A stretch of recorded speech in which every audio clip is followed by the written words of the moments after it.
Hello. Hello. Happy Sunday, everyone. Happy Sunday. So how's it going?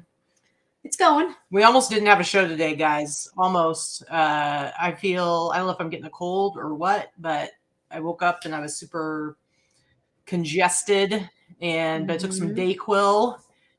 Still feeling some pressure going on in this whole head area, but whatever. So I'm a little bit meh today. But Vikki said I'm gonna have Vikki to. said we have to. You shut your mouth. Vikki said we have to go on because we didn't do a show for almost the entire month of February. And so anyway, we're here. How's it going, everybody? We're here. And I just wanted to say, I think it was Kara Cooper last week that said my hair was getting really long. Well, clearly I fixed that. Yeah, I did cut my hairs off. It hasn't been this short in probably 4 or 5 years. I've cut about 6 inches off. I'm actually really liking it. Anyway. Anywho, but we have this is our Sunday show. We break it down into 3 parts. First part is our real numbers, our actual gross numbers for the last week, along with a lot of the costs, like cost of goods, whatnot. Middle part, we look at some sales highlights for the last week, and then the last part, we do our haul. You're down to almost the end of your stuff from Colorado. You have like 3 boxes total. Yep. I don't know if you're going to show everything in these 2 boxes. I have 2 boxes. I'm probably not going to show all of it, but there's some big bulky things in there. I'll just pick as I'm picking through. 2 boxes that I opened up this afternoon, and I'm down to my last box in my office from Colorado. So yeah, you guys have seen all of the premium stuff from Colorado. Most of it. We'll get the rest of it done today. So last week was our first show back since we had been on a cruise. What happened within the last week since last Sunday? So some of you guys know that are friends with us or follow us for a while. You guys know I like to gamble a little bit. It's kind of dangerous that we live here in Vegas. Don't get me wrong. I'm a penny slot player. I'm an aggressive penny slot player. She's aggressive. But it's just penny slots. I'm not betting millions, right? So because of that, I get some offers, here and there. And I was a little bored on our cruise, so I did spend more time than I probably should have in the casino on the cruise ship. That being said, that means that they want me to come back and lose more money. So before I'd even gotten off the cruise, they had, the more you cruise, the more offers you get, first of all. And then if you gamble, you get even better offers. But anyway, so I was given a free cruise. Basically free. It was before I'd even gotten off the boat. They had a little thing, but I only had 30 days to book it. So we booked it. Yep. So we're going on a 7-day cruise. We leave in 55 days, I believe. Ridiculous. To go again. And when she said she was bored on the cruise, what she means is when we're on the actual ship. We had like 2 full days. Like 3 days. 3 days at sea, and I love the relaxing part, not having to get off the ship or do anything. I don't like to sit still. She was getting a little antsy, but I don't like to sit still. And the biggest issue on this particular cruise was that it really wasn't very nice out for a couple of the days. So you had to do the activities that are on the cruise ship. Now, I'm not a big fan of that. I know a lot of people are. They think there's lots of things to do. I'm not a big drinker, so I'm not going to sit at the bar and get hammered. I'm not, this particular cruise that we were just on, the majority of the people on the cruise were a lot older than us. So I didn't really feel like doing like the geriatric bingo and trivia. So I like the trivia. And there was no like, I don't know, it wasn't nice enough to be laying out by the pool most of the time. So that being said, I'm not complaining. We had a great time. But that was why I found myself in the casino more than anything else. Yeah. Anyway. Yeah, so like less than 2 months, we're going to be going on another one. Another 7-day cruise, but we're doing it out of Long Beach, which is right here. It's basically LA area. So it's just a few hours drive. And Danica is joining us. Our friend Danica. Yeah, everybody loves that. Lady Luck Junk. I woke up the other day. To cruise. I woke up the other day and Vikki was like, Danica booked her cruise. And I was like, yes. And I was really excited. And she's like, I think you're more excited for Danica than you are for me. And I'm like, well, probably true. I know you're going with me. But anyway, but we also talked more, have had more discussions. Yes, I had about a 90-minute conversation with Molly from Consignment Chats.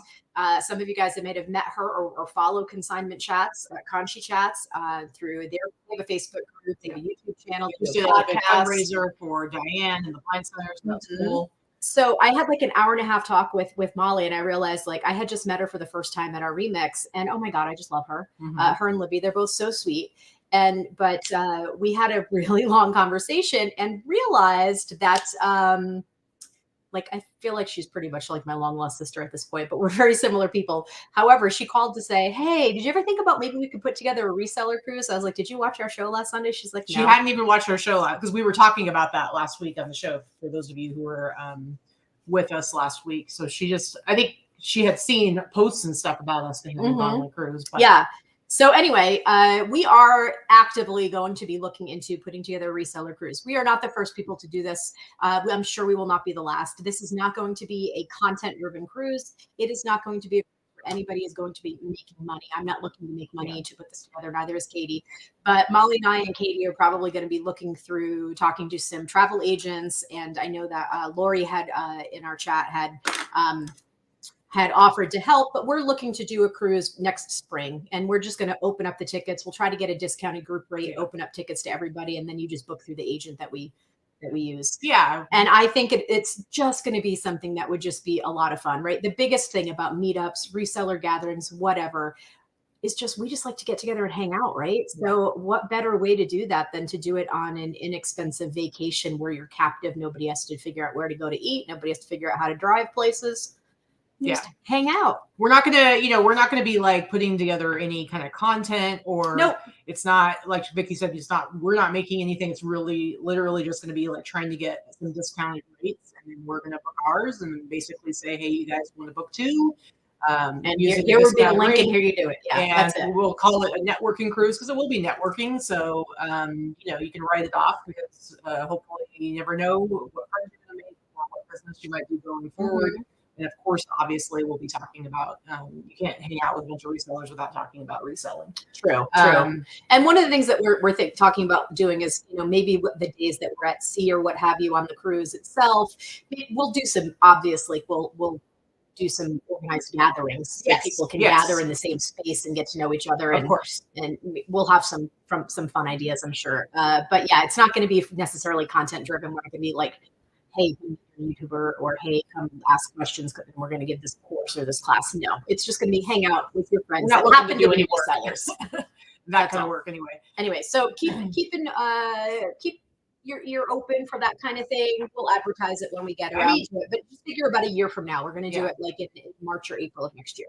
I mean, hopefully sooner than later we can figure out the details, just because a lot of the time, like with cruises, you can do you can pay over time. It'll probably be Carnival because that is like the most affordable, and you can pay over time, and so it'll be a lot easier for people if you don't necessarily have the money to lay down all at once.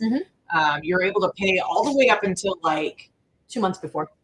Yeah, like 2 months before is like the deadline, basically, to pay the bulk of it or the rest of it if you have any breakdowns. Yeah, so we'll look into getting a good price and a good location. It'll probably be out of Long Beach, California. It'll probably be a 5-day. It's going to be a 5-day. We're not going to do a 7-day or a 10-day or a two-week cruise. I mean, let's face it, it'll be a 5-day. And 5 days out of Long Beach, the chances are it's going to be Ensenada and Catalina Island. So it'll be Mexico and Catalina Island, which is off the coast of California, which is a fun little jaunt and always a good time. So it's less about the destination than it is about the company, right? But anyway, I think it'll be great. Yeah. This is going to be my Kelly just said I've taken 23 cruises. This is going to be my 7th cruise next month. Yeah, they're a lot of fun. I'm really glad that Katy ended up liking it, because I have a feeling we're going to do this frequently now. And we've been together now for 5.5 years, and this was the first cruise we had taken together. I like cruising. So yeah. Anywho, I guess we could talk about, our normal show now. Did you have anything else you wanted to say? No, I'm going to say. Show them your shirt. Oh, yeah. So I got this shirt. I'm sorry, did I roll my eyes out loud? Come on, guys. Was this not made for me? Nobody actually made it for me, but they could have. I actually got this in Colorado. It's a little bit big, but I like my stuff oversized sometimes. I got this in Colorado. It was new with tags, and it was $5 at one of the ARC stores. I love it. It's very me. All right, let's go ahead and start the show. Let me move this over here. So did you talk about how we split our show into 3 parts already? I did. Okay, sorry. I did Sorry. already. I wasn't listening to the spiel. Just listen to me, guys. My brain tunes out. I don't know what to say. I'm pretty sad about it. She didn't listen to me. Yeah. What is this? Congrats to Karen Lavender Clothesline. What is the congrats? She's not in the chat, but I must have missed something. What happened with Karen? I don't know. I don't know. Cheryl, please elaborate. Fill us in. I love Karen. She's a very sweet person. She pops in our show sometimes. Oh, she's engaged. Oh, how sweet. I've seen posts and things with the boyfriend. I don't watch her channel. I don't watch anybody's channel. I'm not saying, I mean, she has a great channel. She has great content. I've watched it here and there, but I don't watch anybody's channel. She doesn't pay attention to me, guys. Like she's going to pay attention to me. I know. I'm not being a jerk or anything. But she's fantastic. Yeah. And she's very knowledgeable and she's a very sweet lady. Very cool. Well, congratulations. Yeah. All right, let's go ahead and start. Man, my numbers are real bad. Jesus. I didn't have any sales on eBay yesterday at all. Like I had a few good days, and then it was like crickets the rest of the time. I am 0 today so far. I had 3 0 days on eBay within the last 30 days. I have also over 4,000 items listed. Yeah. eBay, get your shit together. Okay, let's move on. Are we moving on? Yes. All right. So yeah, 13 eBay orders, guys. That's just pathetic. 6 Etsy, nothing Instagram private, 2 grilled, and as you can see, I didn't even hit 1,000 this week. It's been a while since I've been under 1,000 on eBay. It's taking me back to the good old times of last year when it was a lot of times. 486.94 on Etsy, and then 175 on Grilled for a grand sad little total of $1,469.29. That's kind of pathetic. $123.68 in shipping. You can see the rest of the fees and whatnot. And cost of goods $160. My net just barely squeaked by with $1,000. 24. You better 12. Step your shit up too, because I know, seriously, right? I cannot afford to keep you in the lifestyle that you've grown accustomed to unless you start making some money. I pay my own bills, man. I think we should I hear about couples where they pay into the bills at the percentage of their income. Yeah, we're not having that conversation. Nope. Work harder. Anyway, gross almost hit 70. Look how close I was to 70. 69.97, and my net is 48.70. I mean, I would call that 70. Even Teresa #numbers geek would call that 70. All right, it's 70 then. Let's look at yours. What you got going on? Not much better, honestly. This is very similar to last week. I think I'm like $150 difference from last week. 30 orders on eBay. Again, that's pretty pathetic. 30 on eBay, 12 on Etsy, 12 on Poshmark, 6 on Mercari. I will say now that I consistently cross-post to Mercari and I use a bot. I use a bot for Mercari and Poshmark. And the bot ends and relists anything over 30 days old every day. So it's constantly refreshing, and I'm constantly posting new items over on Mercari. Now that I've decided to add Mercari back into the mix, it is actually paying off. I'm not making a ton on Mercari, but it's definitely a few $100s a week now, which is consistent. So 60 total orders, which is exactly what I had last week, 60. So $14.40 on eBay, $6.10 on Etsy, $4.91 on Posh, and $2.24 on Mercari for a total of $27.65. My shipping was $283. I have seen an uptick on my international orders. If you happen to be in Facebook groups, if you read a lot of the rumors on Facebook and in different groups, there is something skewed happening, even more so than usual with search, but also there is something skewed with international buyers maybe viewing your orders more than domestic buyers, which is kind of ridiculous if that's true. I don't know. I don't subscribe to the rumors. I'm just saying I've seen enough posts in different groups from different people. There were lots of wonky stuff that somehow gives it some credence to me that it may be happening to some people. In any case, that would explain the uptick in orders. I do sell some, but there was more than usual. So my shipping was $283. My cost of goods always low, $133 cost of goods. So my total net is just under $2,000. Now that's really the minimum I need. I need a $2,000 net week, if not higher. That's my minimum. I will say I did spend a couple of $1,000s this week also buying out another reseller's inventory. So basically, I have zero income for the week. I'm pretty negative for the week.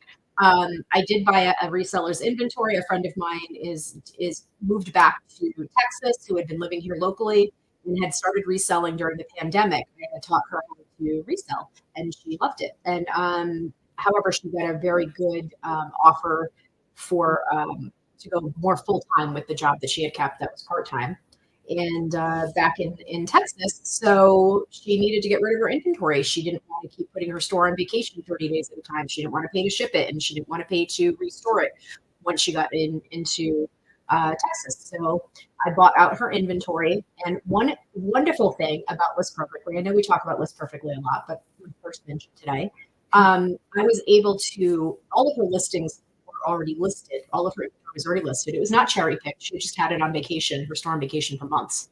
So it's not like she blew through her inventory and gave me all the crap. There were very good pieces. However, because she kept her listings listed on eBay, and they're still listed right now, they're just hidden from everyone else.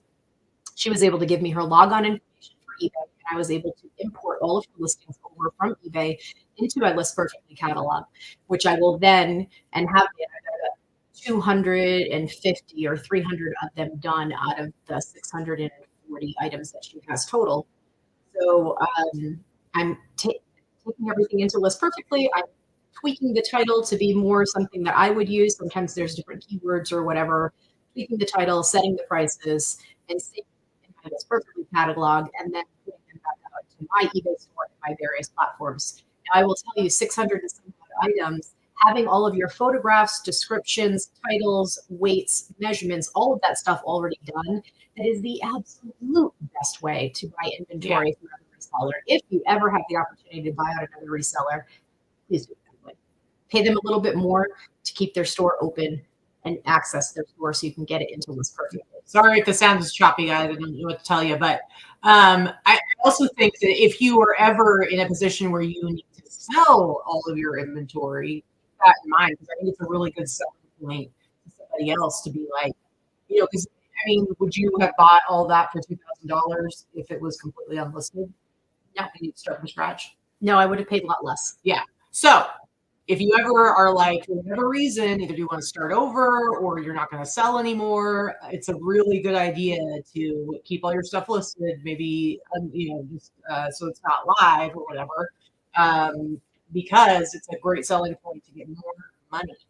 But I know Casey's done the same thing. Like he did one that was like over a couple thousands, couple thousands. Yeah. I did want to say, I know that some people have mentioned the choppiness. It's honestly, there's nothing we can do about it. We have a top of the line computer.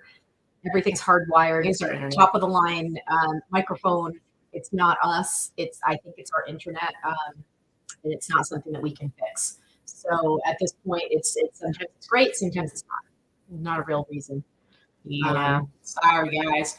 Oh, and then the other thing I wanted to say is you mentioned how you had spent $2,000 so you're in the red. That's another thing. We've talked about this before, but might as well reiterate it.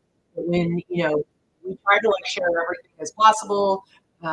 We tell you the cost of goods is one of the most important parts of numbers, but you got to remember when somebody's telling you about all their sales or all their numbers, and they look like they're doing great, and then maybe you're feeling a little discouraged. You got to remember, you don't always know the whole story. You usually don't know the whole story.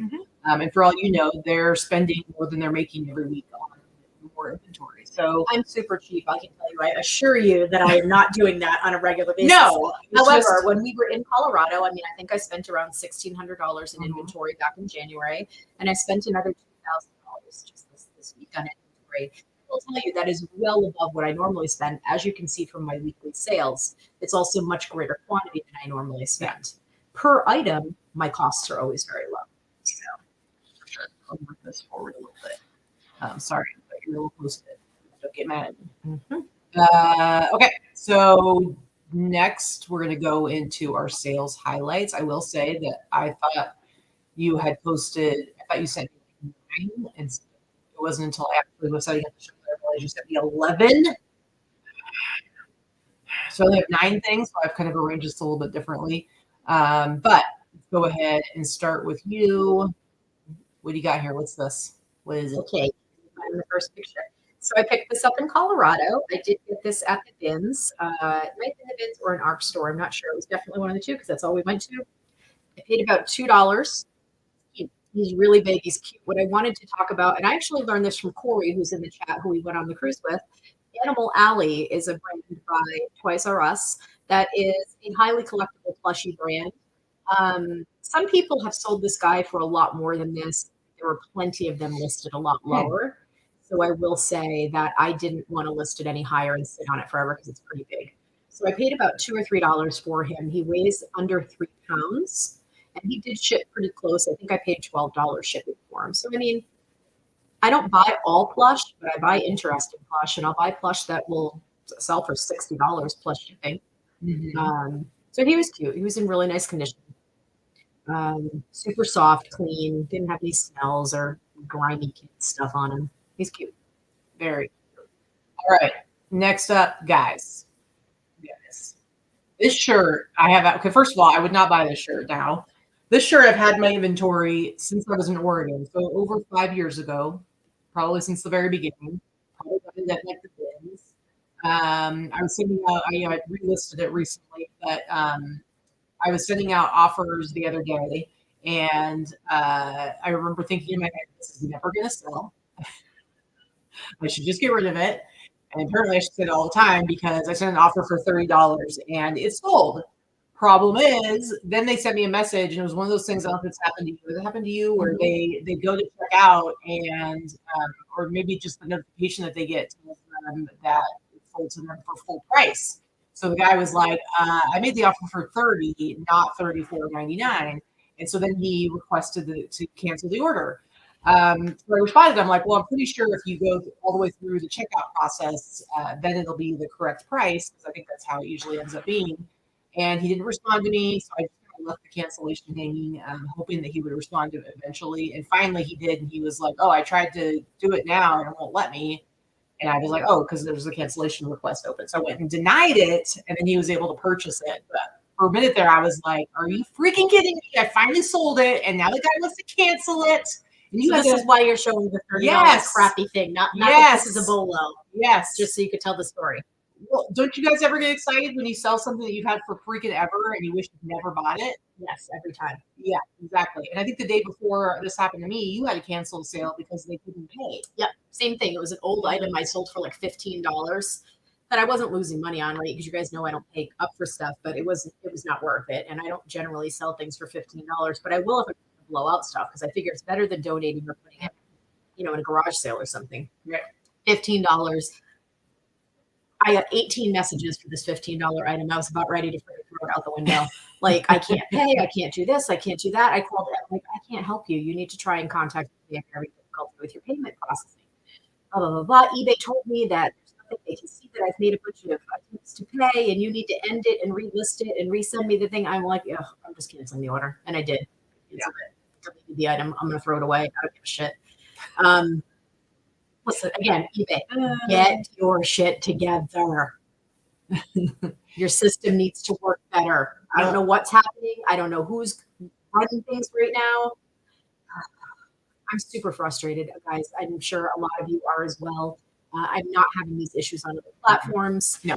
I love eBay. eBay is my bread and butter. I have, everything I list is done through eBay. We do a lot for the eBay community. I love the people that work with eBay that friendly with, that we've gotten to know. I've loved the opportunities that the company has given to us.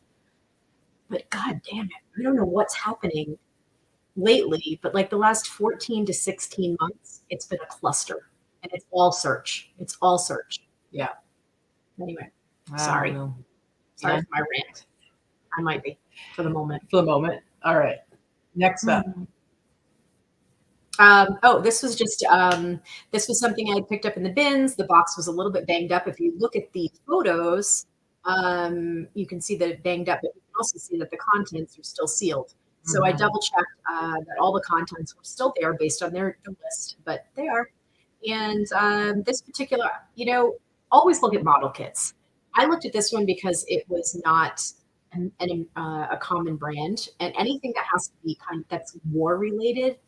Model kits that are war related I think this is the dying breed, but there are still a lot of older people that like to make these model kits, and they're highly collectible. So I paint. It's very lightweight because right, the model kit is all like lightweight cheap little plastic. So I think I probably paid $3 or $4 for this based on weight from the bins. It sold for the price you see there, $67.46 was my sale price, and it this actually went to Canada, so they paid shipping to Canada. Nice. Yeah. Yeah, Robin says that she gets more views on Mercari now. Speaking of Mercari, I was going to say, I think I really need to get the bot that relists all your stuff. Mm-hmm. And maybe I can scare up some more sales that way. Yeah, if you use Mercari and you have several listings on Mercari, I'm going to highly recommend using the bot. If you have any questions or want to know about it, it's called One Shop. Just shoot me a message. I can give you a link to try it, and you actually get $5 off. I don't put it in the thing, and I don't talk about it a lot, but I do use a bot. And anybody that has an exorbitant number of listings on Posh is also using a bot. I only use it for the delist, relist, and the auto sharing process. But it has helped. So, all right. Okay. All right. Next up for me is this super cool snowmobiling sweatshirt. I sent out offers, one for $50. I always love the snowmobiling ones. I don't know why. It's kind of up there with my skiing stuff. But this one took a little while to sell. I probably paid maybe $15 for it. But I think it's cute. And I don't really have anything else to say about it. It's very exciting. I don't have any great sales this week. I don't know if you guys saw my numbers. They're pretty terrible. All right, go ahead. Nothing super excited about. So this is just, this was one of my clothing vault buyouts. So I have had this since October of 2020. Anyway, it's just a vintage satin 80s bomber jacket. Yeah, and you can see it there. It's a high school team, I believe, in New York, and sold for $92. I mean, pretty good. By the way, I wanted to thank Robin. So I use these little red tape to denote flaws on anything, and I did this because of actually the clothing vault was perfectly when I acquired this is their photo, so I was able to take some of their photos for these older items, and I thought it was such a great idea that I have implemented it as well. But Robin, I just got in the mail today. Robin, thank you. Robin sent me these little arrows from Amazon, little red sticker arrows that will do the exact same thing, but they point exactly to it. Yeah, hold on one second. I'm going to grab them real quick to show you guys. Yeah, she got them on Amazon. But Vikki opened it up and she was like, "What is this?" I don't. Took her a I was like, I didn't remember buying that, which is not uncommon with Amazon because hello, they practically deliver every day. But I'm gonna go on the screen so I can show them. So yeah, these were from Robin. Thank you, sweetie. These little tiny stickers, and I don't know how many's in here, but I'm sure several hundred. And this will last for quite a while, but I like these. So I'm gonna keep some for myself and send the rest to Crystal since she does most of the clothing for me. But yeah, thank you. Thanks for thinking of me. Smart idea. Okay. Anything else on this one? No, that's it. Just keep an eye out for interesting. Just because it's a high school team or a local team or whatever, it had interesting graphics. 1,500. Those will last forever. Oh, those will last forever since they're only for flaws. Okay. Next up, here's another one. Another one I've had for a while, satin bomber jacket. It did sell for the price you see there, $69.99. I've had it for a while, so I can't imagine I paid more than like, I don't know, maybe $5-10 for it because it doesn't have anything on the back. It just has the little patch there. This is a Union jacket from Pittsburgh. Sheenus Union. What was the guy's name? What is his name? It didn't have a name. I thought it had a guy's name on it. No, it doesn't have a name on it. Like I always want to know is like Stan.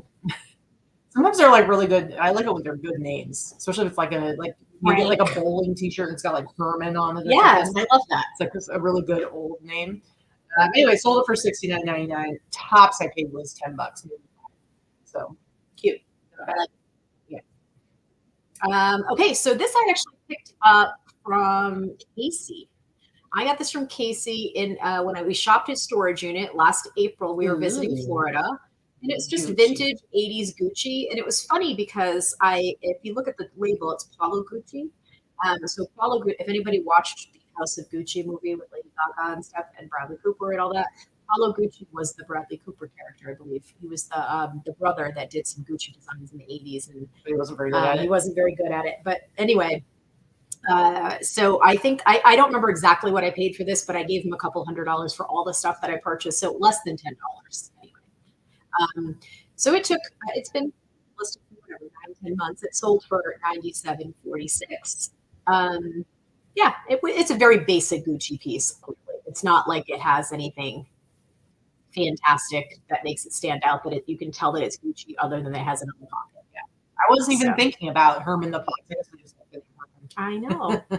Danica, we were talking. Danica. I don't know if you were here earlier. We were talking about our cruise. Our cruise, buddy. I'm already looking and buying things for the cruise now. So like for the special nights that we're doing, some fun stuff, and because we don't have to fly, we can drive. I can probably pack a few more things. It's true.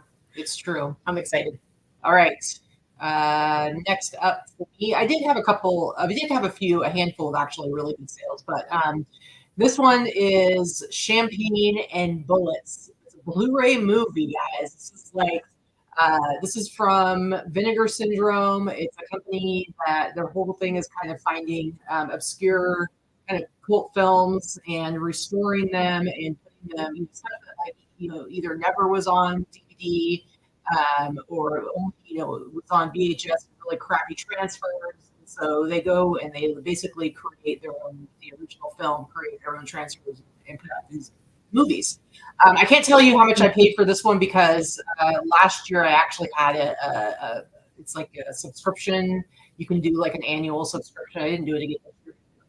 You basically get all their new releases for the whole year. So every month you get like a box in the mail. And then also you get like 50% off of anything else in their past, like their back catalog. And so maybe I paid like $15 for this, but it's a limited edition, super low budget movie. I watched it once and that was enough. Yeah, you can see it's hand numbered. That's pretty cool. Yeah, and I sent out an offer for $100 and they accepted. So again, maybe like cost was like maybe like $15. I actually need to go and like sell a bunch of the ones from last year. That's kind of like my thing was, okay, I'll do the subscription, save a lot of money, and I can sell the ones that I don't really like because I watch them all once. Yeah, make yourself. If I'm never going to watch it again, because a lot of them are movies I'd never even heard of to begin with, so it's not like they're ones that I near and dear to my heart. Watch them once and then I can sell them. But that's how I found the T-Rex, which is, as you know, is one of the most delightful movies ever made. All right, I do think that's a bit of an exaggeration. But you enjoyed it. It's one of the most ridiculous movies ever made. However, it was enjoyable enough to have seen it once. I don't have to see it again. Oh, I'll see it again. That one I will definitely. I will not. If you haven't seen Tammy and the T-Rex, definitely go check it out because it's awesome. It's Champagne and Bullets. Not so much. You don't need to watch that one, but sold it for $100, so it was a good deal for making some of my money back. So maybe we'll work on that this week. So Robin, go ahead and tell Joe it was a $16 offer on a $30 pattern, which I took because I have about 5 cents into every one of those patterns. So just so you know. Hey, look, it's Teresa. It's T-Money. T-Money. Woohoo! Yeah, maybe like a little bit like Teresa and start selling off some of the stuff. Selling your life on eBay, like Teresa? Except it's not going to be my whole life, just some stuff. Oh, just some of your life. All right, what's going on here? So I did post this one on Instagram. I don't always do that. And then those of you that are friends with me on Facebook would have seen it because my Instagram stuff goes on Facebook too. So I apologize for that. It wasn't linked for the longest time, and now it is. We apologize to them. Some people are seeing it twice. They don't even see your recycled content. I know, right? Anyway, so I got this. Actually, Liz and I found this about the same time. I got this when I was in Colorado with Liz back in January. It was $1.99. Ooh. It is a vintage. You can see the number right at 1998 USA Olympics, which was the Olympics that was in Colorado Springs, which is where we were. We were in Goodwill in Colorado Springs. Dale of Norway, dead stock. So it sold for the price you see there. I paid $2. It was listed for less than 2 weeks, and it sold for $100. Or as our friends to the north call it, a toque. A toque. All right. Anything else? No. Just keep. I mean, Dale of Norway. If you can look at the tag, is the interior tag shown there? Probably not, because I'm terrible. I took the photos of this one. No, it's not. when you're looking to sell Dale of Norway, just keep an eye out for, I mean, hats, scarves, sweaters. It's not just the sweaters, but it's always a Bolo brand. What did Teresa sell? She sold a lawnmower now. Mm-hmm.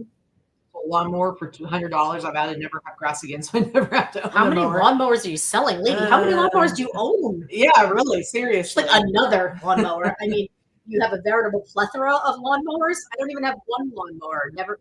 Teresa, you definitely should do what we Several. do or what we have and get AstroTurf as a yard. I think it looks. I mean, it looks fine in my opinion. If you get like the right color, then you don't have it be like the super artificial. I didn't know that ours was fake until I walked on it. Yeah, I came to look at the house. Yeah, and let me tell you, I don't have to mow the lawn, and it's pretty awesome, and it's always green. You don't have to water it. It's nice for us people that live in the desert that have 50 shades of brown all the time. All right, so here's one of my actually really good sales, West Point sweater. It's funny because I saw an offer come in, and when you get an offer on your phone, you can see what the amount is when you look at it, right? I think you on the notification, you can see the amount. When you get it on your desktop, you'll just see that you got an offer. You won't see what it actually is. And so this is one where I clicked on it, and in my head, I'm thinking, please be $100 at least. Please be $100 at least. Please. I'm like, I just want to sell it. I don't want to have to go back and forth. Just be $100 at least. It came through. It was $178. It's my favorite thing in the world is getting those offers where it's more than you would even accept, and you make a good deal. It's a nice, decent offer. Yes. So they made the offer. I accepted. Then I saw that they have zero feedback, which I'm not one of those people who's weird about zero feedback. However, if they don't pay right away, you get weird. Yeah, because I feel like maybe they just don't know how eBay really works. Like maybe they thought they were blah blah blah. If it's a zero feedback person, I'm very happy to take zero feedback buyers, especially because they're guest. A lot of people are guest accounts. That's whatever. true too. I'm perfectly happy with zero feedback buyers. However, if they make an offer and they do not pay that same day, 90% of the time they're not going to pay. Yeah. So I was really concerned, and they did end up paying later on in the day. And I was very happy because I was like, please get it away. Anyway, this I don't remember what I paid for it exactly, but probably around like $20. It's a really nice, super heavy sweater. Very, very heavy. So talking about mold lots and stuff. I will say that I had grass at my last house. First of all, you can't have grass in Nevada anymore if it's anything construction or sale. It has to be 20 years old for you to have more than just a patch of grass somewhere. It's your grandfather at that point, just because of the water shortage. It requires an awful lot of sprinkler irrigation to keep grass green here. So it's actually better to have AstroTurf or rock, which is what most people have, desert landscaping rock. Yeah. AstroTurf, it is hot. I will say it does. It is hot. It's just as hot as concrete. If not hotter. That was one of the things I was surprised about. So, we can't let our dogs outside at all. We wouldn't be able to let them out if it was just rock surface either. So it's what it is. They can't go out during the day. Burn their little paws. They can go out in the morning before it gets too hot, and they're allowed to go out after the sun sets. Yeah, or after the sun's no longer hitting the backyard. All right, next up for you, what you got? This was from a purchase. Speaking of very good offers that come through, this was a purchase. I had purchased a bunch of items from our friend Dorothy here in town when she was selling stuff like 7-8 months ago, maybe. It might have been almost a year ago, but I think it was closer to 7 or 8 months ago. I'm terrible. I forget time. It's just all kind of. Anyway, so I think I paid like $10 or $15 for this. I accepted an offer for $95. This was the sale price, $112. Somebody offered $95. I jump on that, accept the offer fast enough because realistically, I probably sold it for $65 or $75. Yeah. I always have a lot of wiggle room. Did they pay the same day? They paid right away. It wasn't a zero feedback buyer. No, because I wonder if I'm just thinking like some people might do that. They want a couple of days to pay or something like that. But they want to make sure. No, they paid right away. It was just a reasonable offer. I was like, thank you very much for not being a jerk. So it sold. This is actually a very nice example of a vintage Laura Ashley dress. It's a really nice pattern. It's modest. It's a really pretty dress and very Laura Ashley always sells well, but some will sell more than others. So I did hang on to a higher price on this one because it's such a nice example. Really pretty dress. And it's corduroy, so we're heading into spring in most places in the country. Somebody's still buying a corduroy dress, so I'm happy for that. I'm assuming this is Deb. Deb says, "Will it ever be hot again out west?" That is the $1,000,000 question. Yeah, the weather's been weird. Are you just giving up, Deb? You're just assuming this is going to be it forever. Yeah, our weather's been terrible. It was nice. Yesterday was like the first day it was actually it was in the 60s. It was in the 60s, but it was super high winds. So it was like, okay, yay, let's go get the car washed. Oh wait, let's not. Let's not even dust all over it. Yeah, she's giving up. She's sick too. So I'm kind of sick today too, Deb. I think I got it from you. You're in California. Came through the phone. Yeah. Anything else? No, that's it. Okay, let's jump on over to Etsy for me. Sold this cute little pig riding a bike t-shirt. Radio station. It's so weird how Etsy sometimes it shows what you actually sold it for, and sometimes it doesn't. This was actually 10% off, so it sold for $62.99. But yeah, it's like a radio station, and then on the back it says little pig butt riding away. That's silly. But yeah, $62.99. Maybe I paid $10 for it. This is definitely one that I think I had to bleach. You can see it's like worn and faded, but I like the graphic, and it's on the front and the back. These t-shirts you can see from Balloon Tank, but $62.99. And I was just looking to see that we've got 63 people in the chat right now. That's about 60% of our normal Sunday viewership, even considering last week. So I guess there's something special going on. Is there a big sports event? Or is it just a holiday, or people just hate us now? I don't know. It's probably a combination of all three. Yeah, probably. No, I'm just curious. We usually hover around the 90 to 125 or whatever. So I think we get the most usually when you're doing your haul. Like that. It trails off as soon as I come on. It's like they're like, ugh, out of here. So this was something that I had picked up in the bins, and I had paid $7.99 because it was a heavy item. So when you get something in the bins that's specifically heavy, you ask them to price it separately for you, so you're not paying by weight. So I think it's like over 7 pounds is $7.99 or something like that. Anyway, it's super cool. It's just a cool. I mean, it's not that it was super uncommon. It exactly what I have in the title is what it struck me as being. Industrial, some type of stool. It's very low. But when I started doing researching, I guess a lot of people use them to garden. Like you sit on it to garden, so you don't on your knees the whole time or bent over the whole time. They sit on it. It's very low. It's not a very high one. Mm-mm. Oh, I got that when we were with Mel and Deb. I didn't realize that. Oh, there you go. There you go. It took a long time to sell then. Yeah. But I had the right box for it. It was a little bit of a challenge. It did take me a very long time to list it. To be fair, it sat in my office for a solid 4 or 5 months before I even listed it. Yeah, I think it's really cool. But I thought it was pretty cool. So it sold for $74.96. That was the sale price, and then and then they paid $40 shipping, and it cost me $30. Oh, geez. Cost me $30 to ship it. It did go to the East Coast. It's not super heavy. It's just big, kind of heavy. $30 to ship, and they paid for it. So, yeah, pretty good. Cool. All right. Next up, so I had actually bought 2 of these, and they sold pretty quickly. I think I got these both in Colorado, and the other one I believe had red sleeves. I think I got these from our friend who we thrifted out of his basement and garage. In Aurora, Colorado. I call him Mishmouth. Mushmouth. It's Mishmash Vintage. I call him Mushmouth. Was that Fat Albert? Alex. Anyway, is that a character from Fat Albert? I have no idea. So I had listed them, and the one with the red sleeves sold pretty quickly. This one had some stains on it, and so as you can probably tell, I bleached the crap out of it. So listen, if something has like yellow stains on it, and it's something like this, I would rather have the sleeves be super faded than I think we talked about this last week too. Yeah, we did. And you can see what the bleach did. And look, this is like a blend. Mm-hmm. Look at how bleached the sleeves are. It's hit or miss. And then there's other ones. I don't know if it's more of like a 50-50 blend that's a problem. Anyway, so this is actually sold for $62.99. Also, guys, I don't know about any of you. Sometimes stalk your buyers and like want to check out like I do if they have like a really cool zip code. Like, let me tell you something. Beverly Hills 90210 comes up.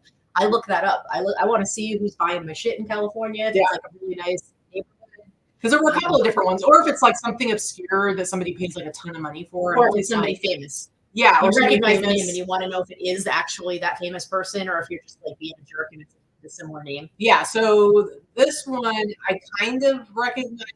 It felt familiar to me, and so I like looked the person up, and Who is it? I'm not going to say who it is. I'll tell you because I feel you're not a doctor. It's I don't not care. a HIPAA law. Anyway, you're not giving their address. Probably not somebody that anybody would recognize anyway, but it's somebody who's a TV writer and producer. So nobody's gonna know. Yeah, nobody's gonna know who that is. But I was just like, that's cool. Like, it's so weird, like to have somebody be like, I'm gonna go shopping today. I'm gonna buy this shirt from this person, and it's me, and it's gonna be in their house. So it's kind of cool. Anyway, $62.99. I also like to look at like houses like that. It's going somewhere like house porn. I want to be total like, house what's their house look like? Which is totally creepy. Then it makes me wonder when I buy stuff. Is some people like, check out where they live? Probably not because they don't recognize you're nobody. So, yeah, I mean, some people if they just want to look at houses, I don't know. So anyway, cool shirt. Sold for $62.99. I think this is one of the ones I probably paid like $5 for it. Crystal said I sold the St. John cardigan to Connie Chung today. That's pretty cool. Very cool. I like that kind of stuff. See, I would do that, and I have no problem saying the name of the person. I'm not like advertising where they live or giving their address. That's crossing the line. I don't do that. But I will say who I sold to. Who cares? That's awesome, Connie Chung. All right. Next up. So this was one of my Poshmark sales, as you can see, but this is a vintage velvet men's blazer. The name brand doesn't mean anything. It's not a specific popular name brand or anything like that, but I got this at the bins. This is one of the things I was talking about last week. If you find something that is super interesting, you don't have a lot of money into it, and it's filthy or dirty or stained, like Katy said, like throwing it into bleach or washing something and seeing how it's going to come out. Even if it's dry clean only. Even if it says dry clean only is better than trashing it, right? If you don't have a lot of money into it, and it's like, well, if I do this, I can't list it. Either I'm going to list it or it's going to the trash, right? That's the thing. Yeah, like you had a vintage nightgown that was like disgusting. Yep. And yellow. You gave it to me to bleach. Yep. We bleached it. It's perfect now. Yep. Yeah. So this is like vintage 1970s velvet, these really great buttons, and it's black, and it's almost like gray because the black it's kind of faded. But I don't know if that's intentional because it's uniform.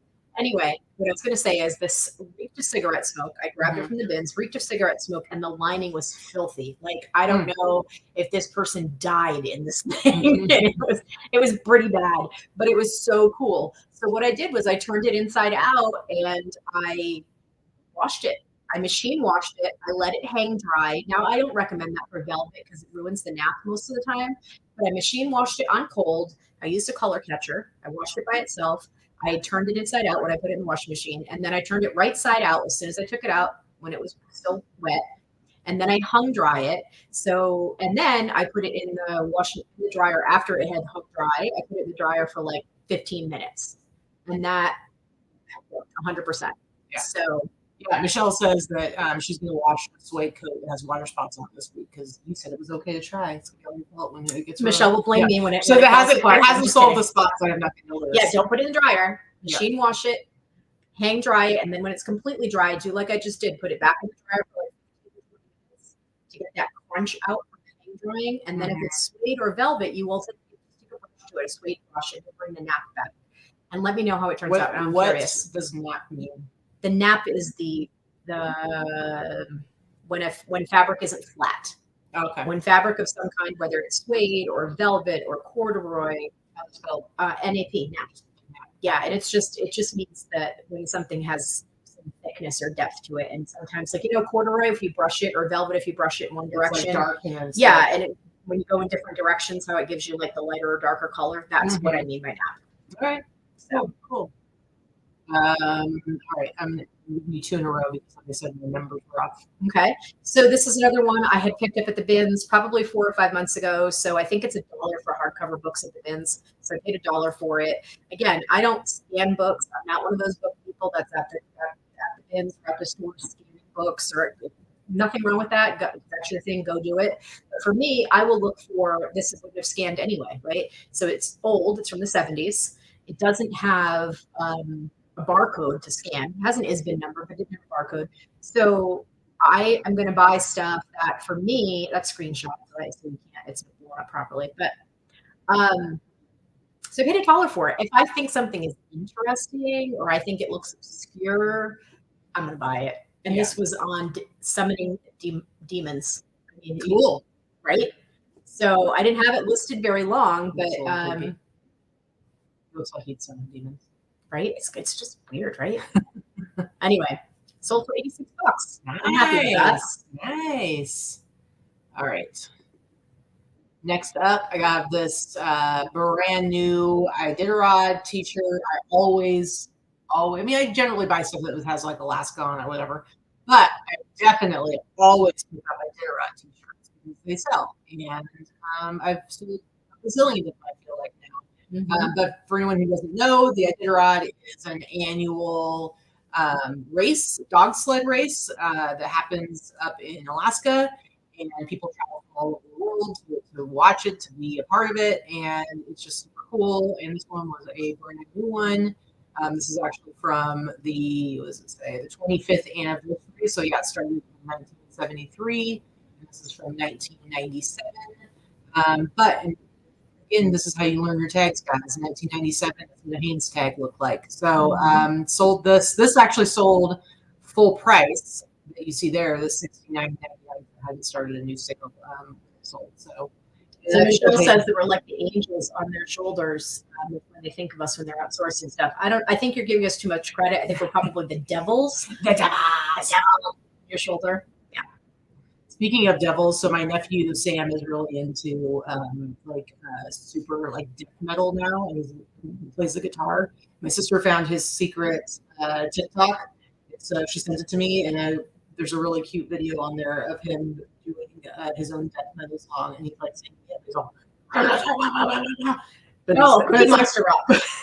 That's what I call that. But it's like literally like the cutest thing ever. And I'm like, do you think that the parents of like Slayer, when they were like first starting out, were like singing about ripping some? I call that Cookie Monster Rock. I think it's funny. Speaking of demons. All right. This is the last thing for you. This was just a bundle that I had sold on Posh. I will say I don't do a ton of bundles because my stuff is so random and different. And this person bought a bunch of random and different things. So yeah, I mean, you can see what it is: an NRA hat, just a vintage like Mexican button-down, Cuban button-down shirt, North Face hiking shorts, and a vintage Sylvester and Tweety tie. Interesting. Speaking of bundles, I got my very first bundle offer through Mercari. Really? You could do bundle offers. You can. Mercari. I don't shop on Mercari, but now they offered me like $60 for 3 sweatshirts that altogether added up to like $170. So there was no way to take it. I think I did a couple of counter offers, but it didn't work out. But yeah, I was like, what is bundle? What? So, yeah, it's new. It's been out for a few months now, and I think it rolled out somewhat slowly, so I don't think that everybody had it all at once, but I think everybody should have it by now. I don't buy on Mercari, so I haven't gone into it yet, but I also haven't had any customers use it for me yet. We'll see. Interesting. All right, here is my other big sale of the week. I did not sell it for that price. It was 10% off of that, so I sold it for $179.99. The series that shook the bay. Now, this T-shirt I got in a bundle buy that I did. If you remember when I bought all those Grateful Dead T-shirts, I got from another seller. Yeah, I got like 12 or 13 Grateful Dead T-shirts, and then there were a handful of shirts that were not Grateful Dead. This was one of them. So this is a T-shirt from the day that big earthquake happened, literally during the World Series in 1989, and so I priced it pretty high. But this is another one. Not so many of them. I mean, I think I sent out offers for under $100 on eBay, but I sold it on Etsy for $179.99. It's a very, I'm sure there weren't like a bazillion T-shirts that were made of this, but yeah, and this is another one I went and did some house stocking just because it was a buyer who had bought from me before and about another thing, a kind of high priced item. So I was like, I'm gonna check out who this person is who likes to lay down some serious cash for random vintage pieces, and they had a really cool house. So, okay, they were famous. No, they were just some random person in California. really expensive house. With a real expensive house. So Nice to know. yeah. Nice to know. So I was just, being creepy. That's all. All right. So that is it, guys. As far as our sales highlights go, let me move this over here, make this big. And now we're going to get into our haul for the week. And you've got, as we said before, you got some stuff from I Colorado. got a big old box. The first thing I'm going to show actually didn't come from Colorado. I did buy this from Jesse at yesterday's Fits. Every once in a while, actually, more than every once in a while, but fairly frequently, Jesse will get things into his shop that he knows that I would like, even though I don't go and shop from him the way Katy does. I tend to run into him more at the bins, and we trade off stuff at the bins. But every once in a while, he knows he'll put something aside and he'll be like, hey, why don't you message Vikki or I'll text Vikki and see if she wants this. Well, a couple months ago, he started where he's like going all the time to the bins. Yeah, so I would run into him every morning when I would go. Not every morning, but every time I would go, he would be there. Is what I mean, because I was only going once or twice a week. Now I'll get back to that in another probably by another month or next. So I'll get through all of the inventory I have here and I'll start sourcing again, but I haven't as of yet. Anyway, these are just really cute. He found these at the bins, so he didn't pay a ton for them. They do have some weight to them, so he's probably like $10 to $12 into them. I paid $35. That goes to show you he didn't really want to sell them. He picked them up probably with the intention of flipping them to me, with even giving me enough margin for me to make money, right? So it's just a set of nesting suitcases from the 60s. Michelle, you'll particularly, I think. They're crazy good condition. They're very, very good condition. We've all, if you sell vintage, we've all run across these at some point. They're from the 60s. They're these super cute mod with plastic handles. They nest, which means they fit inside each other. However, the only complaint that I have is that this is not one of the super bright, desirable patterns. I've seen this many times, but they're usually, I've never seen, this is kind of dull. It's browns and grays and orange, which is fine. They'll still sell. And I will probably sell them as a set, maybe $150 or so. I paid $35. A lot of times you're going to find those in their super bright mod colors, which are way better and like would sell faster for sure. But those are still really cute. The set themselves are hard to find. Well, but what's really cool is that they have the locks on them. The keys are actually in one of the cases, so it's like they're just. They're really cute. They're really cute, and a lot of people will use these smaller ones for like little overnight trips or photo props or to decorate all kinds of stuff. Did you say they're made in Japan? I didn't say that, but they are made in Japan. They're not.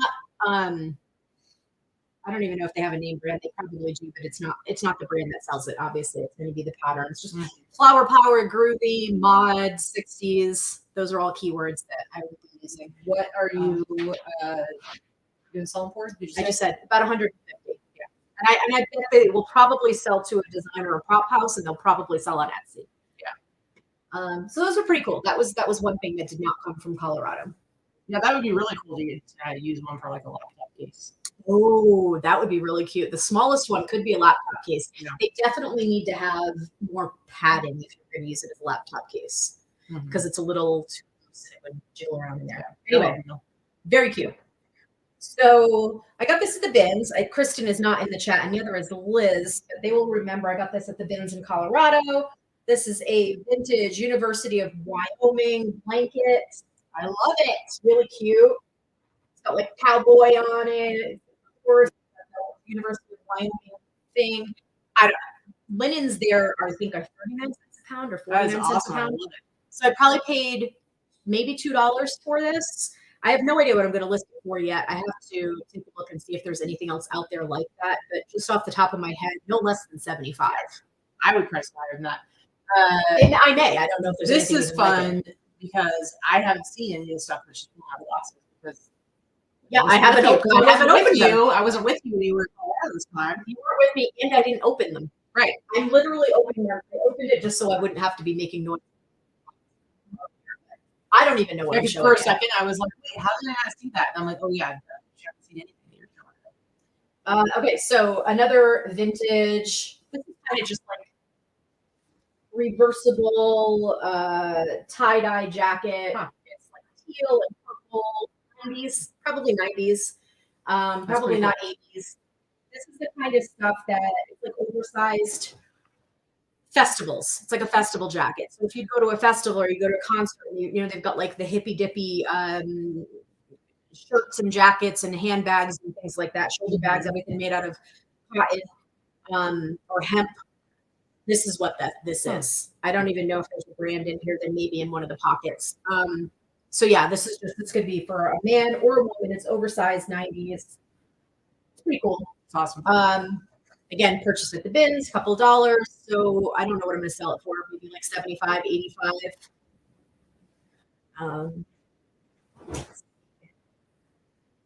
There's that. Let's see. I don't even remember this stuff. This is what's so cool about opening all the. Because it's been like a couple months. Wait, that what's that?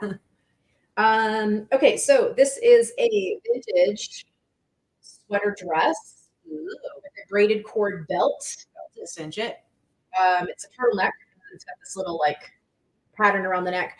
I didn't look to see if there's any brands there. It's wool. There's a couple of moth holes that I just saw really quickly. It's super soft. It's really sweet. I don't think that there is a brand on this. I think I just bought it based on it felt like quality. Yeah. It's not handmade. It may even be alpaca wool, which I hope it is because everything alpaca sells really quickly. But yeah, no tags. So I'm going to have to do a little bit of more research on this. But in any case, it's really nicely made. It's very soft. In fact, I would probably wear super soft. With a pair of high boots. Super cute. Oh, high boots. So I don't know what I'm going to sell it for. 60, 75. 75 seems to be the number today. Let's see. Oh, vintage 90s Wilson's leather bomber jacket. Another bins item. So fairly heavy. They don't probably paid $5-6 for it based on the weight, but these consistently sell for $75 to $125 or so. Even though they're vintage and dated, it's a dad bomber. Yeah. Right? It's a dad jacket, kind of like dad sneakers, dad cargo shorts, that kind of thing. Dad bots. Dad bots. Let's see. What is this? This is a vintage reversible Izod or Lacoste. Maybe a combination of the two. You can see the little alligator. It's just a basic button up. It's like the canvas on the outside, and then the inside is knit material. When I find the actual tag, I'll be able to tell you if it's Izod/Lacoste or if it's just Lacoste. It depends on what year it was made. Yeah. And it is going to be Izod. Nice. Lacoste. So this is going to be 70s probably, maybe early 80s. This is before it became just Lacoste.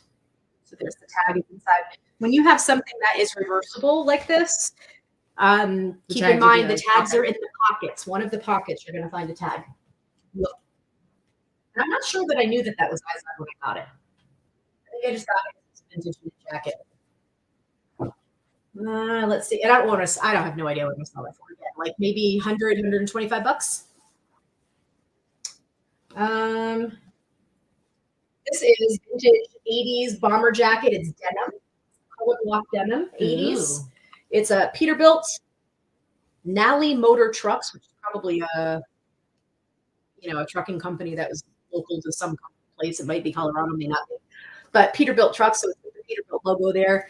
This is just the brand doesn't really matter. But it's got a cool striped lining on it, very 80s. It's probably like a $60 jacket, maybe more because it says Peterbilt, but for the most part, I buy these just because they're cool looking. Doesn't really matter what the logo is on it.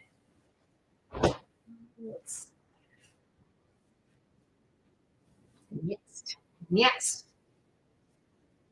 What's that one? Vintage Irish wool, merino wool knitwear. This is just a shawl. It's a really pretty green. It's like an apple green. It looks different, but it's the kind of shawl that like you just put it down in front of you. And I was like, why does it have like random pockets? I know it has pockets. I think this actually might have been shrunken actually now that I'm feeling the pockets. Somebody might have shrunk this. They might have tried to wash it. So I'm going to try to stretch it. But it's just vintage Irish wool. $50 maybe. No, I'm not sourcing at the rag house in LA. Kind of they made a lot of changes to how they run things there. It's not worth going anymore. But they do like a lot of public sales. I think almost monthly or something. But yeah, I haven't been in a while. It's been a while. It's been a while. Okay, these are vintage, made in Japan, Descente ski pants. And for those of you that don't know the brand Descente, this is it. Actually, they may not be vintage. Yeah, date on it. So, I don't know. I'll look after. It's not that important. Descente is a very popular brand. Vintage is better than not, but still, this is the brand Descente. Just basic ski pants. Lined ski pants. These will probably sell for like $75. They're very basic, ugly beige. The brighter, the better. The bright color block jackets or ski pants or ski suits by Descente, those sell faster and sell for more money. That's very basic. That's a staple beige color. Boring beige. So won't sell for as much. Another bins by vintage 80s Christmas stockings that are musical. Huh. He'll probably sell for $50. I'm gonna check and replace his battery because the battery is dead. But he still has tags on and this little Christmas mouse. People buy these because they're nostalgic. And this is right on here. 1988. Playful plush. It's in really good condition. Well, yeah, he still has dead stock. Battery. Yes. I just said I need to check the battery and replace it. How dare you? So it'll probably sell for $50. It'll probably sell on Etsy. That kind of stuff sells really well on Etsy. Still digging. This is a case jacket. I grabbed it. Maybe. You're like, I don't know. I'm trying to figure out why I grabbed it. Something. Like, why the heck did I buy this? I know. I can't see the tag. Hold on. Riveting. Oh, vision here. I know. Sorry, guys. Vermont. Oh, okay. Same as North Face as far as popularity and price range now at this point. So Marmot, just a men's ski jacket. It's vented. It's kind of heavy. Kind of heavyweight, but looks lightweight. Yeah. It needs to be washed. It's very full of fuzzies and stuff. I'll probably sell it for like $75. I would say. No, everything's $75 today. This is not. These are not $75. These came from the bins. So I paid maybe 50 cents. Vintage, 60s, 70s. It says Starlight. Ooh. They're Starlight everlasting candles. They're plastic candles that you would fill with, these are dead stock, that you would fill with oil. Oh. And then they just burn because you've got the long wick in there. And you'd put the oil in the bottom. I probably wouldn't be messing with a little too much of a fire hazard for my taste. However, they sell for like $40. That's really cool. And having the original dead stock packaging is pretty cool. If I don't put these in the candelabra on my bar, I will sell them for $40. I've never seen them. Oh, I have something big in here. Oh. I put stuff in it. I may have. Really cute blue train case. This was in the bins, so I paid probably $5 for it. It's blue fake tweed looking 60s train case, makeup case. I'm pretty sure I put stuff in this box to ship home. So hold on a second. Let me open it. It's in really nice condition. It's clean inside. Oh no, I didn't put it in. What is wrong with me? Yeah, what is wrong with you? Usually when you find these, the mirrors are missing or broken. So the mirror's on here. Really clean inside. I think I'm wearing pants. Oh, sorry. Sometimes I'm just completely No, she always has pants on, guys. Don't let her lie. So these sell really well. These are pretty popular, especially for people that are really into the retro, vintage, mod look, because it looks really nice on a dresser. It's nice decor for people that like that. And people who's just carrying cases for makeup and jewelry and things like that. It's really clean. And the blue is a nice like Tiffany blue color. It actually goes really well in my office. I'm gonna keep it. No, I can't. I won't keep it. I will keep it. It wouldn't be something I would use. So off to sell it goes. Maybe $100 on that. What else is in I don't even know what I got. Oh, Danica says, I miss No Pants Friday. Aww. I miss a little too, but not enough to bring it back. She's such a jerk. It's true.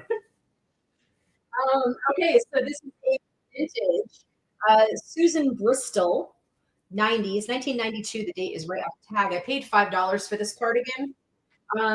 It's just basic cardigan as far it's green, it's blue, it's red, it's a kind of a Christmassy print almost. And then you turn around and look at it's got teddy bears. It has teddy bears. So old granny cardigans and sweatshirts with animals on them right now, cats and bears and things like that, seem to have a bit of a resurgence in the whole TikTok world, and they're really popular. So I think I can probably get $100 for this. Susan Bristol is a good brand to pick up anyway. That's vintage. It's really well made. It's really well made, like middle-aged lady core. That's really what it was, even in the 90s and the 80s. But this is very nicely made, and yeah, I think I can get $100 for it. What are we looking at? Oh, the masked reseller. Oh, bring back all the hits. I mean, that was when we were that was when we were in lockdown, guys. Yeah. That was those COVID times when everyone was in lockdown and we were trying to show ideas. Yeah. Robin says, what core? Old lady core. It's not really a core. I was trying to be fun. Stop it. I know. Why would I try that? That's your thing. Let's see. What else? Yeah, I'm not that funny today, though. No. This is an 80s Cambridge Dry Goods is the brand. Again, the brand is not super relevant. But this I paid $3 for at the ARC store. It has a really nice pattern, cool Southwest, kind of like Aztec, Navajo type of pattern. I won't use Navajo in the title, but I like this one. Probably a $60 to $70 sweater. Pretty cool. I like it a lot. Yeah. Yeah, it's cool. Because it's interesting. It's different than some of the other Southwestern patterns you would normally see. Yeah, Devin, it's not us. It has to do with our internet or something. We have top of the line, computer and internet sorry. And microphone and everything is hardwired and hard plugged. It's occasionally it happens. Some days it's fantastic, other days it's not. It's and the microphone is brand new, by the way. We were having issues when we had a different microphone, so I think it's just it's not the mic. I think it's our internet. Yeah. Gotta love Cox cable. Nothing we can do about it. It's the only option. Pretty much. Let's see what else. Oh, okay. So I've got a Brooklyn Dodgers jacket, satin jacket. That's also reversible. Oh, cool. So it's hooded in blue. It's got like this faux fur hood. And then the other side is red. It's just made by Cooperstown Sports, so it's probably not vintage. It's clothes. It's just made to look vintage, but I'll double check. I haven't looked this one up. Either way, it's fairly small. I would say that this is a men's small or a women's, medium. Might even be a kid's extra large. I'm sure I'll find tags. Anyway, pretty cool. This was a Bins grab. I don't know how much it's worth. Don't use the tags. Hold on. Real quick. Yeah, it's extra large. So it's a kid's extra large, which will make it a men's small, really, which is what I expected, but I knew it was tiny. See, and Jill says we sound great. I don't know, guys. Michelle said, I just had a conversation this morning about Aztec because I refused to use that and keywords, and she convinced you otherwise. Yeah, here's the thing. Unless you're using it in the way that you're trying to use it as a pejorative term, it really is a style and style influence design, both in clothing and in decor. So I think that it is a valid term to use, and I don't think it's an offensive term even to people that are of Aztec descent. It's very different than using something like the Washington Redskins. Like that's a pejorative term, and that's something that I would never use as a descriptor. but I think that you're safe in using the other words that you're talking about. Yeah. But I appreciate that you're trying to be there's got to conscious of be it. some words to describe certain styles and patterns and stuff like that. No, I get that. Yeah, I do get that. I'm very careful about the terms that I use it often as well for that reasoning. But I wouldn't be as concerned with those terms. That's not overreaching at all. Okay, so I paid $4 for these. They're very, so they're very like 90s Y2K kind of. They're not Hot Topic. They are not Trip, which normally what I think Hot Topic is. They're super cute, club cute. Like Gwen Stefani wore these in the 90s, I'm telling you. The brand is Dogpile. I have not looked that up yet, but yeah, these are really cute. Super cute. I like these a lot. Somebody's going to buy these and wear them with their vintage Doc Martens and their crop top bra shirt. Maybe have a mohawk. Maybe. It'll most definitely have some tats and some funky hair, though. Yeah. Let's see. Vintage. Not super vintage, but sort of vintage. Flight suit. It's just coveralls. It's just a coveralls flight suit, but it has the name patch is missing. But again, I got this in Colorado, so where the Air Force Academy is, and it has a patch. USAF Air Force Academy. This one's on the parachute team. Cool. So pretty cool. I will sell it. I don't know what I'm going to sell that for. I'll have to do a little looky-loo and see what they sell for, but $50, $75 would be my guess on that. I'm just going to do like 2 more because I feel like I've exhausted this already. And oh, please. Did you only pull from one box? Yeah. I did. I'll do a few more. Let's see. This was $5. This is a vintage wool cape. Ooh. It's got some cool, this is probably 60s or 70s. It's like a camel color. And it has this cool little like ribbing edging in like blue and an off different color. It's lined. It's nice. It has the slits for your arms. Very nice. Ponchos were very cool this last season. Very popular as far as style and design. So this is a really nice poncho. Dad, maybe you can start wearing capes and ponchos now that California's would be good for them. There you go. So that'll probably be like $100, $125 item. Mm-hmm. Oh, I got these in the bins. Liz would remember these if she came back and watched the show, but she probably won't. But these are Doc Martens. They are the tall Doc Martens, and they are plaid lined. I got these in the bins. Somebody had them priced at $3.99, and they didn't sell them. How is that possible? I don't know. Doc Martens. But I will say, they have somebody carved into the leather. So, I mean, I'm going to have to get some girl that wants to wear those trip pants is going to have to get these, and she's going to have to be a little bit emo if she's going to want them because it's carved in. It says, "I trust you to kill me."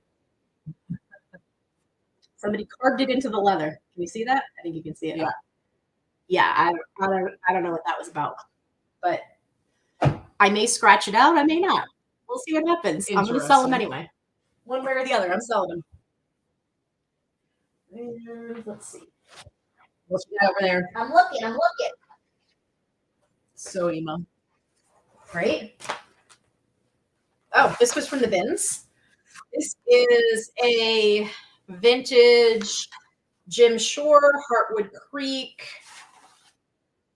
You can see that. Heartwood Creek, Jim Shore. Angel figurine. It's not quite vintage, 2004, but almost vintage. How scary is that? I'm not going to take it out of the box. I think you all know what Jim Shore looks like. It's the carved wood. It's got a whole bunch of styrofoam. But it's an angel, and it's probably 10 inches tall, maybe 12 inches tall. They're easy to look up by scanning. I think I saw that this one goes for about $65 or so. Jim Shore, is that who we saw all that stuff in New Orleans and you got the little snowman? Yes. at the Christmas store. We found a Christmas store in New Orleans. And of course we went into it. Of course we did. All right, I'm going to do one last item. I'm just trying to figure out what it's going to be. What's it going to be? What's it going to be? All right. Oh, this was cool. So this is just a vintage Herman Geist is the brand. A lot of wool clothing. It was a higher end brand that doesn't really have a huge resale value, but this is just a vintage wool neck cardigan that has this like equestrian pocket. So it's got like the tack and bridle. 80s maybe. Yep, 80s, made in Hong Kong. It's black with a little brown trim with the V-neck and the equestrian thing. So based on the equestrian thing, I'll probably list that at about $75 as well. Just equestrian stuff sells really well. There's a certain buyer for it, and yeah, it's pretty cool. I was mirroring our camera. I forgot to do earlier. All right, is that it? Mm-hmm. Is that it? Mm-hmm. Are you sure? Mm-hmm. That's all I got. That's all I got today. What do you guys think about Vikki's bangs? Are we making fun of my bangs? No. But she came in, she's like, I cut my bangs, do they look okay? So here's the thing. I went and got my hair cut, right? And my hairdresser does a great job, my friend Ari. And we decided we were going to try to do a middle part with some curtain things. Not for me. It's not for me. Like I couldn't see it, so I cut them. I didn't like it. I didn't like the curtain bangs, and then I went back with my normal bangs, and they were too long, so I had to cut the ones in the center. Yeah, I couldn't do it. Curtain bangs are just not for me. I'm going to be completely outdated, out of style by not having my middle part, and I'm middle-aged, and I also do not care anymore.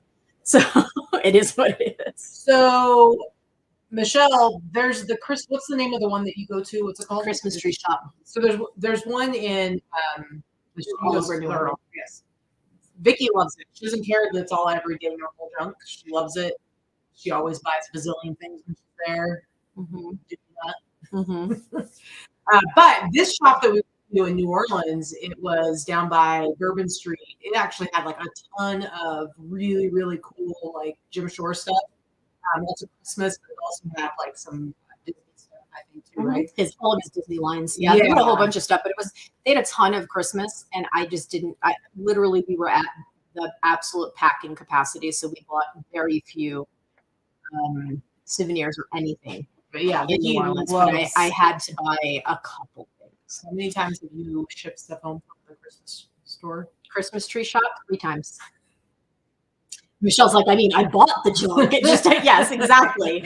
I was just there when I was in Massachusetts last week when I went to see Trish and Diane, and before I went to Rhode Island, which I never made to Rhode Island, so I ended up with COVID. Anyway, long story short, the one place that we went in the 37 hours that I was there, other than 2 restaurants, was a Christmas tree shop. So I spread my COVID to Christmas tree shop in Massachusetts. But yeah, I didn't know I had it then. But I really enjoy having Diane's face on your shirt. Mm-hmm. Move over a little bit so people can see it. Look at that. It's funny. Yeah, Ocean State Job Lot is also my jam. I do miss Job Lot. I do miss my East Coast stores. I miss my East Coast food. I miss my East Coast peeps. I do not miss the weather. And I do not ever want to live there again. Yeah. However, I love to visit. All right. You want to show my boring stuff? I don't think it's boring. Okay. Well, I mean, okay, I do think it's boring. I'm lying. However, everybody. You could have kept pretending. How dare you? How dare you? Not everybody thinks it's boring. Okay, so I mostly just get t-shirts and sweatshirts. I will occasionally pick up a jacket, and I did sell that satin bomber. Apparently, I needed to replace it with 2 more, and so I have this the Wendy's jacket. The employee jackets. Those this is probably from. This is from the 80s or 90s. 80s.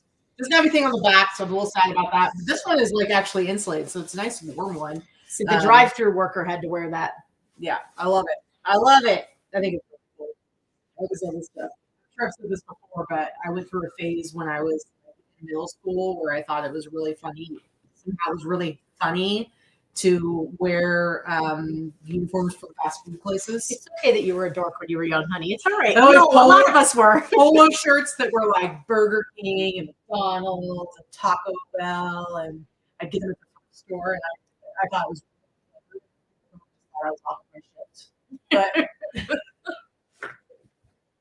But Hey, you know, all right. people still buy them. That's Here's- totally a where's the beef era jacket. Yep.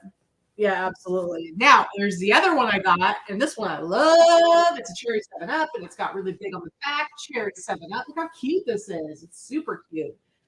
This is on... That's what a guy collecting a cool vintage jacket wants to hear. It's super cute. Oh my God, it's super cute. How dare you? And why can't men be cute? I didn't say the man couldn't be cute. Well, Somebody but he could wants be to hear into it's it. Super cute. Yeah, if he is comfortable with his masculinity, he wants a cute jacket. Anyway, it's on the West Arm tag. Let me pull this. I love that it's got the huge big. I mean, not that it has to be a man that buys it. It's just a men's jacket. Oh no, man! It's 2023. Men can buy super cute things. Wear them. Yes, dear. All right. T-shirts. Oh, this is too far away from me. Oh, please. I don't know why it's so far away. I don't know why it's far away either. All right. This first one, definitely super cute, guys. Definitely super cute. Look at this. This is for Cat's Deli Bar. Cat's Never Closes. It says Austin. So this is a delicatessen that originated in Austin, and in I think it originated in 1988, but this actually is from 88 as well. The shirt. Mm-hmm. It's so cute. Little kitty cats. I have to be honest. I'm not so sure I want to eat somewhere that actually has cats in it. Does it have cats in it? I think it has cats in it. I think it's just called Cat's Deli because it People probably that let cats on their counters was and like it probably was open. I don't know the exact history. It probably was opened by somebody whose name was Katz and was Jewish because it's a Jewish deli. I think it's funny, but I'm just saying. And they put cats in the freaking part. Anyway, they put cats in the food. Terrible, Muriel. Anyway, I did find this exact one after I came home. I found this exact one on Therapy, except I think it was on gray material. And it sold for like $80 plus like 20 something shipping or something weird like that. So I'm pretty stoked about that. But look at it. Meow, meow, meow, meow, meow. Meow, meow, meow, meow, meow. Meow, meow, meow, meow. Cats. Next up, now this I think is cool because there's a million different casino T-shirts out there. They don't necessarily sell for a lot or sell that quickly, Unless it's a very popular clothes. Yeah, casino it just depends. with a great graphic or something. Yeah. So guess what, guys? Guess what? This is not boring. This is not just a boring T-shirt. This one's cool. It's got a front hit. It's got a back hit. It's cool. It's history. On the front of it, it says October 1993. A legend begins. You haven't seen this. Treasure Island, but it gets better, guys. It gets better. Well, that's when they started the fight on Treasure Island when they used to have the pirate ships and they would shoot each other and fight. But it gets better because check this out. October 1993, a legend begins as a landmark falls. Ooh, because it was the same month in 1993. They don't have anything to do with each other other than because at first I was like, was it built on the same property? No, it's like no, it just so happened that the dunes was demolished in that same month. So you've got a closed casino and you've got a very popular closed casino attraction. Yeah. So they got rid of the pirate ship a few years ago. I think this one is cool. They used to have the pirate ship show right in front of Treasure Island. It was one of those free shows, like when you would go to see like the fountains at Bellagio. That would be right down the street, and you would watch the pirate ship. And it was they made this. They would fight, and they would have actors and the pirate wenches, and they would try to steal the wenches, and then they turned it into some like sexy dance show after. That was recently. That was within the last 10 years or so since I've lived here, and then they got rid of it. So, am I wrong? The Bellagio, isn't that on the spot where the dunes was? I don't know. I think I read it, and I was like, I felt like the Bellagio was there forever. And I honestly don't know. Somebody look it up, guys, on the chat. I think I read that the Bellagio is where the dunes used to be. Because I was really surprised when I read it because you see the Bellagio with the fountains. I just assume it's been there for a long time, not Well, it hasn't been that long. Yeah. But yeah, I don't know. That predates me even ever visiting Vegas. Right. My first time I visited Vegas was 2001. I see. Okay, another interesting shirt, an interesting piece of history. Okay, see this here. You can see some. You see the Russian flag. This is actually from when it was still the Soviet Union, and this is the United States and the Soviet Union scientists from both countries. Okay, this is from 1988. It says Joint Verification Experiment, Nevada Test Site. So this was when there were scientists from the Soviet Union and America who kind of got together and they were testing. I think they were testing the ground for. They did the nuclear testing. No, they weren't testing nuclear weapons or nuclear anything. They were doing like testing at the site. I think to see like the contents of like how much nuclear. Runoff there was in the soils. Yeah, I think it was something like where that. we used to live in Henderson is built on top of a nuclear test site. That exact neighborhood. Yeah. So just yeah, the Bellagio was originally the site of the legendary Dunes Hotel and Casino. All right. So I was right. I remember that correctly. Look at you with your font of random. Well, it was literally when I looked up for that T-shirt because I was trying to figure out what the deal was. Anyway. It's kind of fun, and I have a sweatshirt that's similar to this. But this is from San Francisco Chinatown. I like getting the San Francisco Chinatown stuff because that's kind of like when people think of Chinatown, they think of San Francisco's Chinatown. I mean, there's Chinatown in a lot of. There's Chinatown here. There's one in Boston. Right. There's one in New York. But San Francisco is like the Chinatown. It's like the Chinatown. Right. Yeah. So when I find something from there, I always want to pick it up. This is from the 90s. For balloon tag, it's got a cool graphic and it's nice and bigger size. So of course I picked it up. I paid maybe $10 for it. Most of the stuff I paid around 10. I did buy a bunch for like $5. Like this next one, I think I only paid $5 for. Jesse had a bunch of stuff that was going to be going into some sale they were going to do, so I grabbed this one. So there were definitely quite a few t-shirts where I was like, $5, yeah, I'll buy it. This says Raccoon Mountain Caverns, Tennessee, and it's really cool raised puffy print, and then the back is too. I actually think this is a really cool shirt. It's got all these cool things, and like I said, it's all puffy. Yeah, you've got your stalagmite, cave pearls, popcorn, shelf stone, flow stone, soda straws. What? All kinds of weird stuff. Plus, it's called Raccoon Mountain Caverns. How cool is that? Katy just wants to know if there are raccoons there. I know, right? She's like, I might be interested in spelunking if there will be raccoons. I will spelunk and dodge the bat guano if I get to play with raccoons. All right. She's like, otherwise, spelunking, nope, I'm out. It could be like the Goonies. It could be that kind of spelunking. You like the Goonies too. So. I do like the Goonies. In Oregon, I have to like the Goonies. Next up, remember last week, I think I had a different Garfield and like state school, and this one is the Colorado Buffaloes. You see Garfield saying "Go Buffaloes." The Colorado Buffs sweatshirt. Colorado Buffs. Colorado. Oh, now you call them Buffs. We're laughing because we were at the casino yesterday, and when we were hanging out with Crystal and after they left, she was playing some more of the Buffalo. I was yelling for more buffs. She was like, what? So now you just call them buffs? I'm like, yeah, I do. Anyway, this is on, I've never seen this tag before. Ultimate Sportswear. But it's in really good condition. I love it. Cute. Yeah. List for like 70. But I paid like $10-15 for it. All right, next up. This is interesting. It's an all over print, although it's only printed on the front. And when you want to have that trucker swag, right?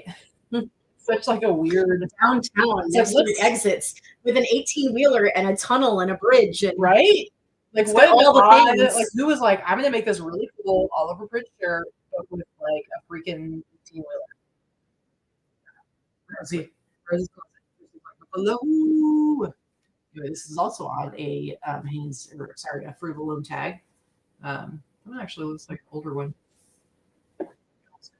but do that. Come on. Well, the tag says 1994. Oh, okay. So it's 1994. Look at your eyeballs. Look at your eyeballs. They're good up close Yeah. sometimes. Anyway, love it. I might list for 100 because someone's going to spend $100 for that weird. Hey, the person who Oliver wants that Prince. shirt, they're going to be invested in getting that shirt. Okay, fair enough. Anyway, as I was saying, Chinatown. That's a cool logo though. Yeah, and this is a really cool sweatshirt. This is, I don't even know what this. So this might be Toltex. I think this might be Toltex. Looks 80s to me. The tag's like kind of half cut off, but look at how awesome that is. All right, guys, bleach the crap out of this thing. I think it still has like a little mark on one sleeve. Yeah, it still has a little mark on one sleeve, but it was a lot worse. So I bleached the bejeebus out of it. All over print is generally front and back, but it really just means like the whole thing has some type of print on it. Like it's not It just prints out of the sleeve. it's not just centralized. I'm It's still not gonna just call it all over. yeah, it's all over print, but on just one side. For whatever reason. Next, I have this. I think it's an awesome sweater with rainbow stripes. The colors, it's like when I'm holding it up, they're not showing as bright, but they're very bright. I think it's awesome. The rainbow polo shirts sell for a lot, do really well. I just sold mine for $100 that I had. But not that sweaters are really going to do the same, but I think they're cool. And I feel like, I'm going to use words like pride and gay pride and LGBT and stuff like that. That's what I think of when I see rainbows. I'm just looking to see the brand. So the brand doesn't mean anything, but it's 80s. It's definitely 80s, made in Korea. Mm-hmm. It's a pretty cool sweater. I love it. I think it's cool. I'll probably list that for 100. Next up, this is my last thing. I'm going to show this because maybe somebody out there actually knows what this is from. You said that's 80s, right? It's definitely 80s. It's the brand is Energy, which is a cheap girls juniors clothing line from the 80s. Those of us that dressed in the 80s and early 90s, you'll recognize that brand. But look at how cool this is. It's like a kind of like a pop art kind of thing. But we were wondering, I don't know if this is actually something like, is that actually a specific like character from something, or is it just a random chick? But look, it's got that. What do you call this? There's a word for it. It's like a crochet knit, almost like there's a word for it. Crochet, like it's like what they have on like a Letterman's jacket, like something hook, latch hook. Anyways, just kind of cool. I had to get it. I couldn't help it. I think it's super. It's cool. It's super cute, guys. What do you think? I like it. Flocking? No, more like it's like what you have on a Letterman's jacket. Yes, but it's more like almost like a latch hook rug. Yeah. So if there's anybody out there who recognizes this as anything other than just a side a design on a random sweatshirt, cartoon chick. it kind of looks like it would be almost like a Cartoon Network girl, but it was before Cartoon Network existed. So yeah. So I haven't listed it yet. So I would, if I had a little more information, it'd be nice. But I don't know, guys. That's everything, though. That's it. Show for Diane's shirt. Yeah. Anyone who hasn't seen this shirt yet, it's Diane's shirt. The haunting Diane. I love it. I love it. Makes me happy. All right, guys, that's it. We've shown everything we're going to show for this week. You've seen it all. You've seen it all. You have seen it all. Mm-hmm. We actually had a decent length of shirt. Oh, not too shabby. Yeah. Exactly. Now, Teresa, I've got to get to listing because I've got to get about at least another 30 or 40 listed before 6 o'clock. So You're actually going to do work after the show? I am. As a thing where she'll say, work after the show, I'm done. And she'll go like get in bed and watch TV or something. Kind of my vibe on Saturdays and Sundays. I don't do a lot of work on the weekends. Yeah. We don't work on Saturdays, but that's the only day we take off entirely. And, yeah. So I've had my hair cut one time since I shaved my head, but obviously I didn't get the top cut at all. It was mostly just shaving my neck and doing a very light amount of fade because it was still pretty short. This was like, I think just before the cruise. I actually have an appointment on Tuesday to go get it, kind of get it. It'll make a little bit more of a difference. It's finally gotten to that length where like I woke up today and I had a little the side of my head. Like it's finally like it actually does get moved in different directions. But yeah, this is the full length of what's grown in the last, it's been 2 months now. Mm-hmm. Slow growth, slow growth. She still won't cut the top when she goes to get it done. No, it's too short. She's Like, just gonna, I can't. she has to try and do the fade in the shape to try to. Yeah, I can't do anything.